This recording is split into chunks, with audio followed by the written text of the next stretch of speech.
Yo, what's going on, everybody? Welcome back to a weekly gaming news show. My name is Trenell. Got a little bit of echo in the background. Oh, fixed it. Yep, we fixed it. We're getting back to it. We're getting back to it slowly but surely. We're getting back to it. This is a weekly gaming news show. Welcome, everybody who's watching us live on either YouTube or no, not on YouTube, or on Facebook or on Twitch. Thank you to our live audience. I appreciate it. And thank you to our viewers on YouTube. We will have videos, daily videos up on that channel coming back really soon because I do feel better. I sound a little better. But man, the last time when I said I'm over the hurdle, I immediately got a lot worse, man. It was terrible. But I do feel a lot better this week.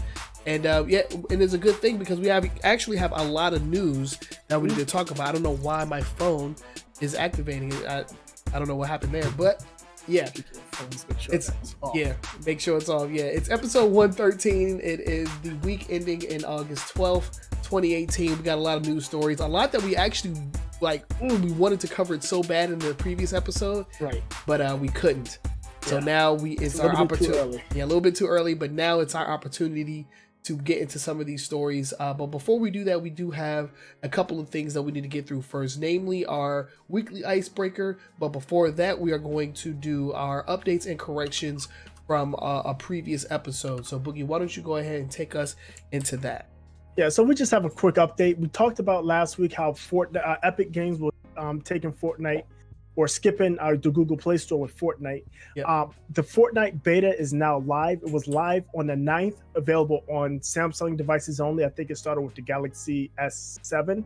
You had to have at least the S7 and anything that or newer.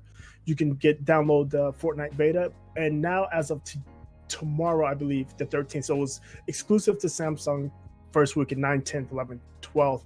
On the 13th, it'll be available for all Android devices. The beta will be, but you still need to have had a invitation. Mm-hmm. It's an invitation-only beta, but Fortnite is still coming to Android, and again, they are skipping the Google Play Store. Yeah, so yeah, just like we talked about last time, this sets a pretty interesting precedent when it comes to games and how they are offered to consumers, because we mentioned in the previous episode that when games are placed on the Google Play Store, Google actually gets a 30% cut of all profits or microtransactions or what have you. Right. But the way that Epic Games seems to be going is that they want to just skip the middleman and give their game directly to their consumers, which means that they get 100% of the they reap 100% of their rewards when it comes to microtransactions because they're not listed on the Google Play Store. It's very dangerous, and I do think that Fortnite. So I keep saying, I was right this time. I keep mixing up the two now, but I do feel like Fortnite is big enough a game to carry this out a lot. I mean, even if you're not playing Fortnite, you've heard of it, and you've probably seen it on your local news. So I really do feel that it has the weight to carry this off. I'm just curious as to what's going to happen with future releases with other games from other companies. Are they going to go the same route? Is this going to be the downfall of the Google Play Store? We don't know absolutely right now, but it is very interesting what's going on. I think one of two things are going to have to happen. Either Google's going to have to lower the price, or for big guys like this, for Epic Games and what Kings is, the Kings Media. What's the stupid company, PopCap or whatever that does Clash of? It's King, but I think Activision owns them. Yeah, those guys that do the Clash of Clans and those big titles that will want to do this, they're gonna either, either lower their fee or negotiate deals with them, exclusive deals with those guys, where we want your game on our store and we'll cut the cost. Because Epic Games, they specifically said that 30%, the Play Store doesn't provide a value that equals 30% of their revenue. Ooh, man, that's rough right there, because they don't have an option on the Apple Play Store, Apple Store, whatever. App Store, yeah. App Store, yeah. They don't have an option there. So, man, that says something right there. We're not even worth 30%. Ooh, man. Fuck your marketplace. It's pretty much what they said. Yeah, because basically the issue is Epic Games is big enough to have their own infrastructure. Like for an indie developer is useful because they don't have to worry about the hosting and all of that back end stuff. They just drop it in the app store. I mean, yeah, they drop it in the app store, and most of the stuff is taken care of, like customer service and the commerce part of that. That's all taken care of. But Epic Games is big enough to do that on their own. Right. And as such, it costs them less than 30% of their revenue to make it themselves. So that's where we're at. Yeah. So yeah, it's the next step is Google, the Google Play stores to see what their answer to this is. I look forward to seeing what happens with this particular story. But let's go ahead and move on and get into the show. Now we're going to start things off with our weekly icebreaker. And this is the question that we ask between the two of us to get a sense of where we are on certain gaming related topics. This week's topic comes from Boogie. So why don't you go ahead and introduce it? What we got? Yeah, so I didn't just type this one in. Yeah. We had this one prepped for you guys. We've been ready for this show. Like before the last show, we were ready for this one. I wasn't sure if the last show was even going to happen for a while. I was not feeling it, dude. But yeah, go ahead. The question is, what are your feelings toward limited edition consoles? And that's going to play later on. We have a story we'll talk about. But what are your feelings towards limited edition consoles? Well, okay, so I'll go ahead and take this one first. I actually enjoy limited edition consoles.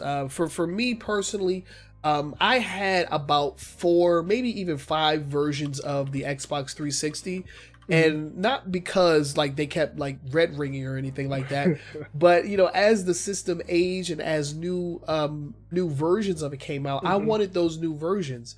Right. So my first 360 was the one that had the detachable hard drive. Right, so the OG one. The OG one. So I gave that one to my younger brother.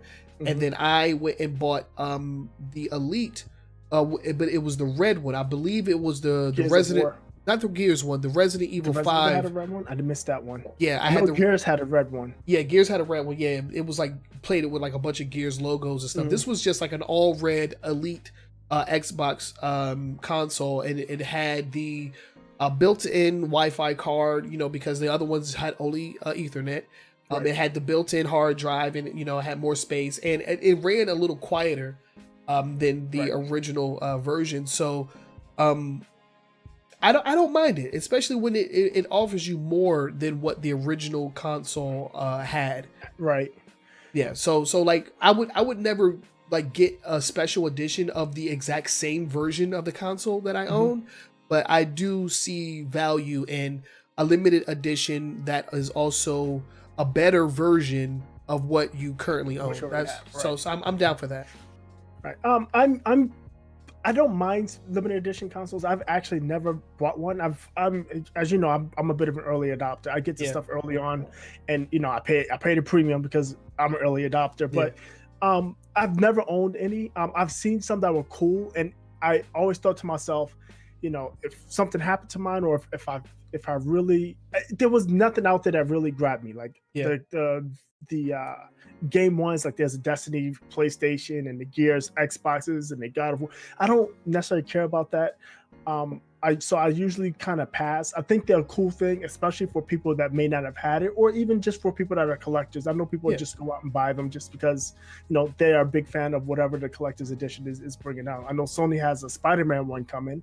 Oh man, that thing looks dope, man. That looks really dope, and they have another one coming up. We'll talk about a little bit later, but I think limited editions have their place. I think they're a good way to get people excited that may not have had your system. Yeah. Right. Yeah. So if somebody's a big fan, say a big fan of PUBG, and they release a PUBG Xbox, that fan may like, I don't have an Xbox, I've been playing on PC, but I like this, so I want to get it. And same thing with PlayStation. Yeah. Big Spider-Man fan may want that Spider-Man PS4 Pro. So I think they have their place. Yeah, and that's essentially what I use it for. Like before we actually got like the modular like upgrade in terms of consoles with this generation, I kind of use that as like the same reason. I would just upgrade to a slightly better version and then recycle my other one, either selling it back to GameStop for whatever I can get for it to pay towards it, or just giving it to somebody that doesn't have an Xbox. I've given away 3 Xbox 360s, and yeah, because I gave away my original white one, I gave away my red one, because after I got rid of the Resident Evil one, I got the Call of Duty Modern Warfare 3 Slim 360. Okay. And so that's the one that I still have right now. So yeah, I'm all about it, you know, especially if it's something that you really enjoy. I'm not gonna say I really enjoy Call of Duty Modern Warfare 3, but I did want a upgraded version of the console. And so yeah, I'm actually contemplating on what I want to do with this generation, because I still have the OGs for both consoles at this point. Like I don't even have the slimmer version of the PS4. Which is rare, but I mean, money is tight, man. These things is not cheap. No, that's for sure. You're 100% right there. Yeah. So that always pays a price. Let us know down in the comment section, or in the chat, you know, what do you guys think about these kinds of limited edition consoles? Are you a fan of them? Have you never purchased one? Let us know down in the comments. We would love to know what you guys think about that.